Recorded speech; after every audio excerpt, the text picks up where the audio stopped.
اور ان کے اکثر فیصلے جو ہوتے ہیں نا وہ منفی سمت میں چلے جاتے ہیں.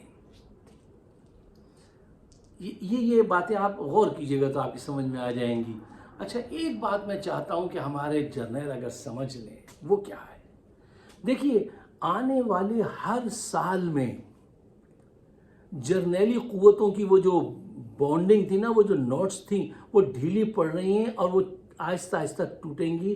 اور آپ کو تسلیم کرنا چاہیے ہر آنے والے سال میں آپ کی قوت کم ہوگی، آپ کے اختیارات کم ہوں گے.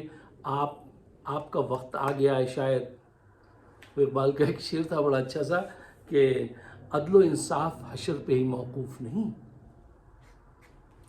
زندگی خود بھی گناہوں کی سزا دیتی ہے.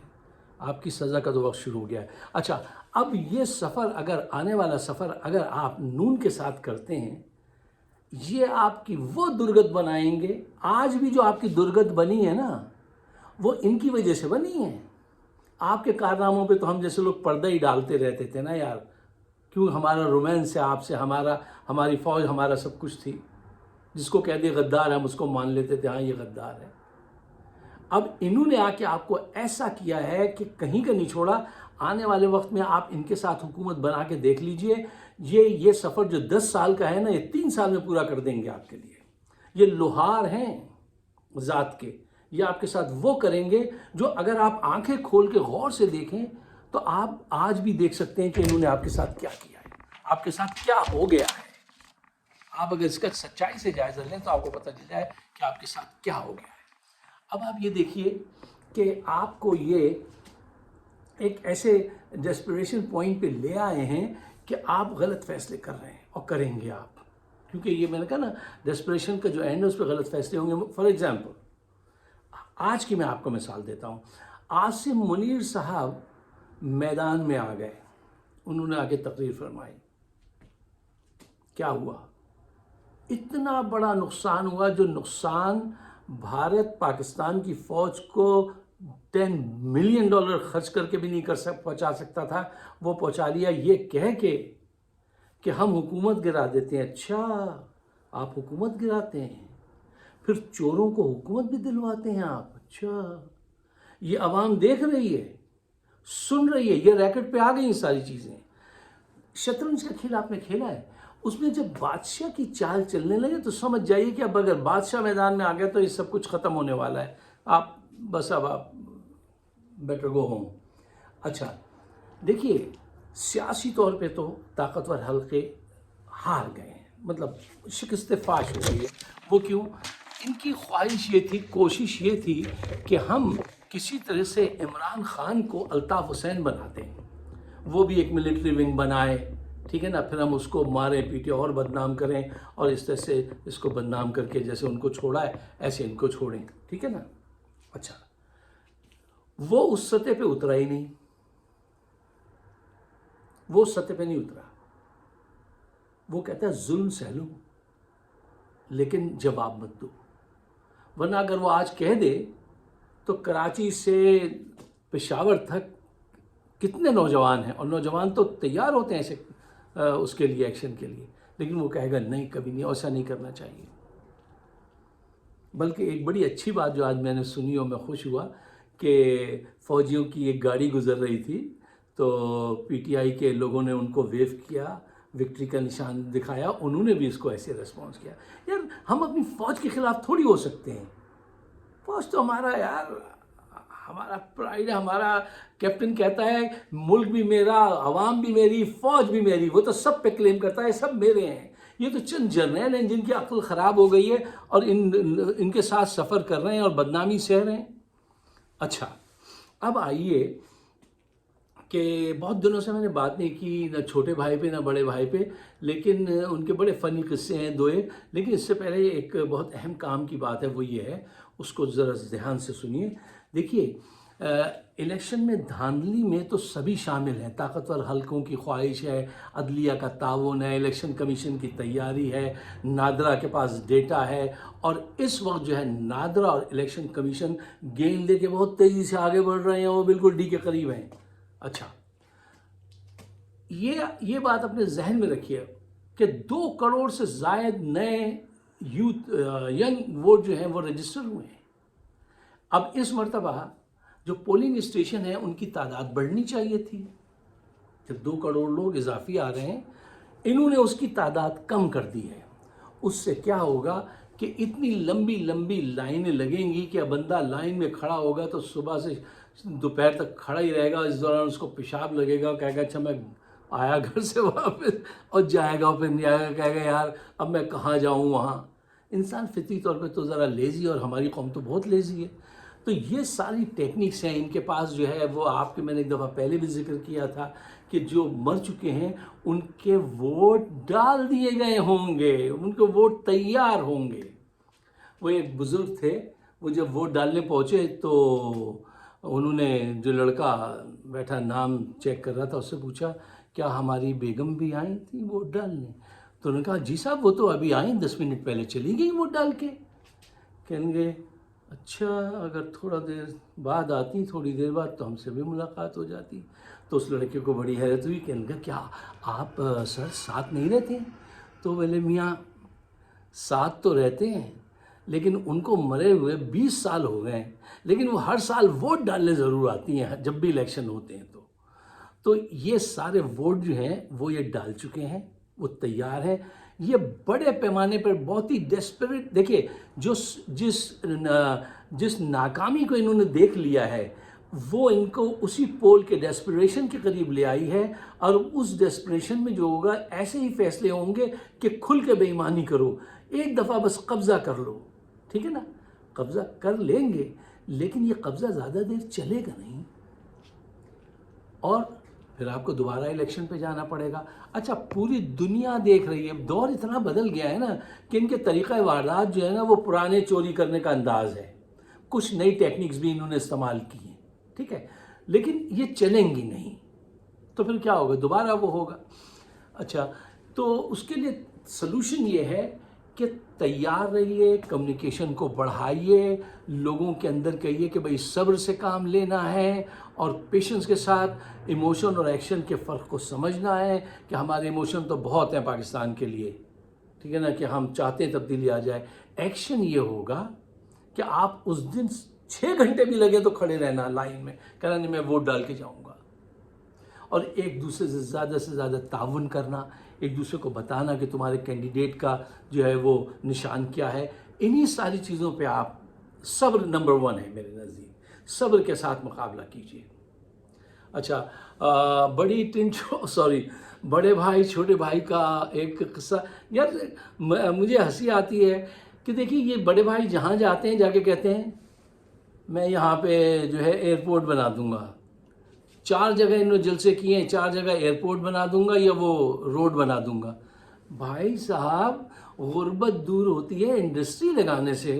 آپ کہیے کہ میں انویسٹر لاؤں گا، یہاں پہ انویسٹمنٹ میں اپنی بھی لگاؤں گا، تو پھر غربت دور کریں گے.